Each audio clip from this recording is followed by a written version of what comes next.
আসসালামু আলাইকুম রহমতুল্লাহি ওবারাকাতুহ। সম্মানিত ভিউয়ার্স মহোদয়গণ, মিথ্যে কথা বলা অত্যন্ত জঘন্য এবং মারাত্মক একটি অপরাধ, যা সমাজের রন্ধ্রে রন্ধ্রে পৌঁছিয়ে গেছে।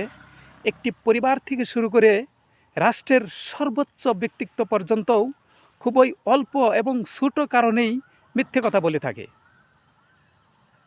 মিথ্যে এতইভাবে বিস্তৃত হয়েছে যে সমাজের ভারসাম্য নষ্ট করে ফেলেছে। মিথ্যে কারা বলে? যদি এক কথায় এবং শরীয়তের দৃষ্টিকোণ থেকে বলি, তাহলে বলতে হয় যে একমাত্র মুনাফিক ব্যক্তিরাই মিথ্যা কথা বলে থাকে।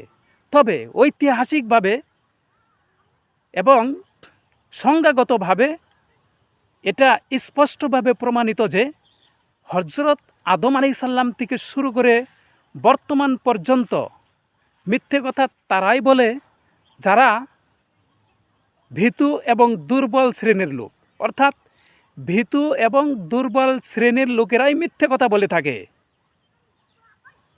এই মিথ্যা আমাদেরকে পরিহার করতে হবে। মিথ্যা মানুষের দুর্বলতা প্রকাশ করে, মানুষ যে ভীতু শ্রেণীর এইটা প্রকাশ করে। যে মিথ্যা কথা বলে এটা স্পষ্ট যে সে ভীতু শ্রেণীর লোক, সে ভীতু এবং সে দুর্বল, সে সাহসী নয়। অতএব আমরা মিথ্যা থেকে দূরে থাকব, মুনাফিকিতা বর্জন করব। আল্লাহ রাব্বুল আলামিনের কাছে প্রার্থনা করি, আল্লাহ রাব্বুল আলামিন যেন আমাদেরকে মিথ্যা বলা থেকে রক্ষা করেন। সকলে বলি আমিন। আসসালামু আলাইকুম রহমতুল্লাহি ওয়া বারাকাতুহু।